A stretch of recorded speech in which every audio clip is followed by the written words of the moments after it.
15,000 টকাটো যদি মই লওঁ মানে যদি তেওঁলোকৰ পৰা বস্তু চস্তু কিবা কিবি যদি মই এখন আনবক্সিং কৰি আছোঁ কি হয় কি বস্তু আপোনালোকক দেখাম। গতিকে ভিডিঅ'টো আৰম্ভণিৰ পৰা আৰম্ভ কৰিছোঁ, ভিডিঅ'টো শেষলৈকে চাওক। বৰ্তমান আছোঁ জম্মুগুৰিত আৰু জম্মুগুৰিত মানে মোৰ পাৰ্চেলটো ল'বৰ কাৰণে মাতিলে আৰু ল'লোঁ। আচলতে ইয়াৰ ভিতৰত আছে এটা ক্ৰেডিট কাৰ্ড আৰু ক্ৰেডিট কাৰ্ডটো মোৰ ফ্লিপকাৰ্টৰ ফালৰ পৰা দিছে। কিয় দিছে কি কাৰণে দিছে আপোনালোকক সকলোবোৰ জনাই আছোঁ। প্ৰথমতে আমি আনবক্সিং কৰিব লাগিব, গতিকে প্ৰথমে আনবক্সিং কৰি লৈছোঁ। তাৰপিছত আপোনালোকক জনাই আছোঁ যে ই থাকিলে কি হয় বা ইয়াৰ ফিচাৰ্ছ বা ইয়াৰ ফেচিলিটি কি হয় আপোনালোকক সকলোবোৰ জনাই আছোঁ।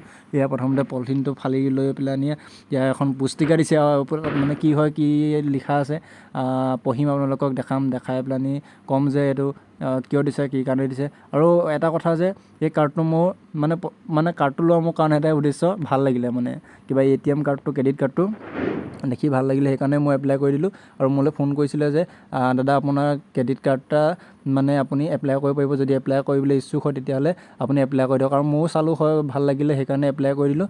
আৰু চাওক আপোনালোকক দেখাম ধুনীয়াকৈ এইবোৰ পুস্তিকা চুস্তিকা কিবাকিবি দিছে আৰু এইবোৰ কিবাকিবি লিখা মেলা আছে তাত কিবাকিবি কৰিবলৈ মেলিবলৈ।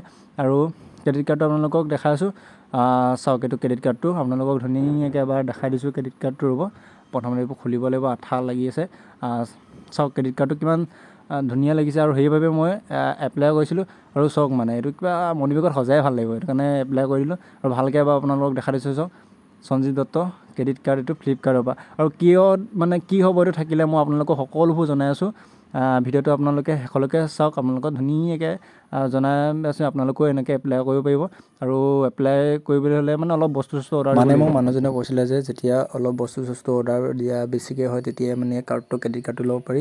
আৰু এই ক্ৰেডিট কাৰ্ডটো যোনে তোনে মানে এপ্লাই কৰিব নোৱাৰে, মানে চবকে ক্ৰেডিট কাৰ্ডটো নিদিয়ে। যেতিয়া ফ্লিপকাৰ্টত মানে এটা লিমিট থাকে বজাৰ কৰা, মাৰ্কেটত শ্বপিং কৰা, তেতিয়া শ্বপিং কৰা মানে অলপ বেছি হৈ যায়, তেতিয়া এই ক্ৰেডিট কাৰ্ডটো পায় বুলি মোক কৈছিলে। কিমান দূৰ সত্য মই নাজানো, খালি ইয়াৰ ফিচাৰ্ছ মই কৈ আছোঁ। এই ক্ৰেডিট কাৰ্ডটো থাকিলে কি হ'ব, মোৰ কি লাভ হ'ব, সকলোবোৰ আপোনালোকক জনাইছোঁ। গাইছ এতিয়া মই এই ক্ৰেডিট কাৰ্ডটো সম্বন্ধে আপোনালোকক অকণমান বুজাবলৈ চেষ্টা কৰিছোঁ।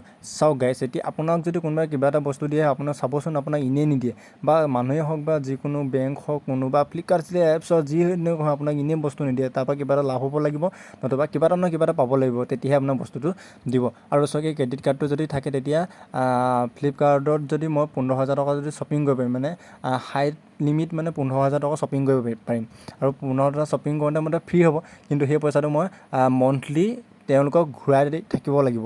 যদি মই চাওঁ 15,000 টকাটো যদি মই লওঁ মানে যদি তেওঁলোকৰ পৰা বস্তু চস্তু কিবা কিবি যদি কিনো, তেতিয়া যদি মই এবছৰত ঘূৰাই দিম বুলি ভাবোঁ, তেতিয়া 15,000টো যদি মানে 12 মাহে যদি ডিভাইড কৰি দিওঁ, তেতিয়া হ'ব কিমান 1,250 টকা।